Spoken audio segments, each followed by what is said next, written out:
கிரியாஸின் அதிரடி ஆடி சேல் 70% வரை தள்ளுபடி. கிரியாஸ், இது நம்ம ஃபேமிலி. மாண்புமிகு பேரவைத் தலைவர் அவர்களே, மாண்புமிகு எதிர்க்கட்சி தலைவர் மற்றும் மற்ற உறுப்பினர்கள் அனைவரும் பேசும் பொழுது அனைத்து கட்சி கூட்டத்தை கூட்ட வேண்டும் என்று கேட்டுக்கொண்டார். அதாவது இந்த சபையிலே ஒருமனதாக எல்லோரும் சேர்ந்து அனைவரும்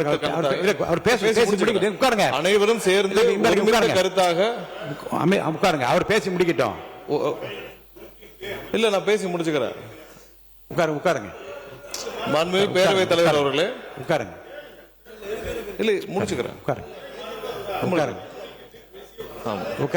மாண்புமிகு பேரவைத் தலைவர் அவர்களே, உட்காருங்க. அனைத்து கட்சிகளும் சேர்ந்து ஒருமித்த கருத்தாக தான் நம்ம தீர்மானம் நிறைவேற்றணும். அதை தாண்டியும் இப்பொழுது எதிர்க்கட்சி தலைவர் அவர்களும் மற்றவர்களும், முக்கியமாக எதிர்க்கட்சி தலைவர், அதாவது அனைத்து கட்சி கூட்டத்தை கூட்ட என்ன பயம்னு கேட்கிறார். 3 வருடங்களாக யாரை பார்த்தும் பயப்படாத எங்களுடைய தலைவர் இதுவரை எந்த பயமும் யாரை பார்த்தும் எந்த விதத்திலும் பயந்தது கிடையாது. 3 வருடமா நீங்களும் அதான் பார்த்துட்டு இருக்கீங்க. யாரை பார்த்தும் பயம் இல்லை. ஒரே ஒரு விஷயத்தை சொல்லிக்கிறோம். நாளை, அதாவது எங்களுடைய முதலமைச்சர்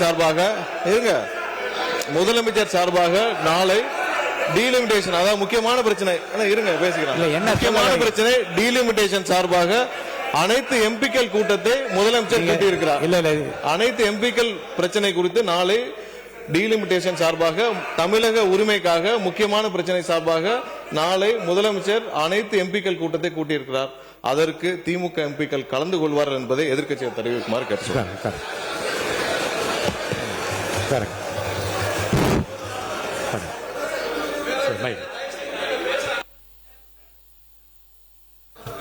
இது இப்போ நம்ம என்ன எதை விஷயமா பேசிகிட்டு இருக்கோம்? நீங்கள் சொன்னதுனால உங்களுடைய வார்த்தையை மதித்து நான் என்ன ஒத்திவைப்பு தீர்மானம் கொடுத்தனோ அதை பற்றி மட்டும் பேசினேன். ஏன் தண்ணி வரல, எப்போ தண்ணி வரணும்னு கேட்குறேன். அனைத்து கட்சி கூட்டத்தை எப்போ கூட்டுவேன்னு கேட்குறேன். பயிர்க்கடன் தள்ளுபடி எப்போ பண்ணுவீங்கன்னு கேட்குறேன். அதுக்கு சம்பந்தமே இல்லாமல் நம்முடைய அமைச்சர் அவர்கள் வேற ஏதோ திசை திருப்ப பார்க்கிறாரு. கிரியாஸின் அதிரடி ஆடி சேல் 70% வரை தள்ளுபடி. கிரியாஸ், இது நம்ம ஃபேமிலி.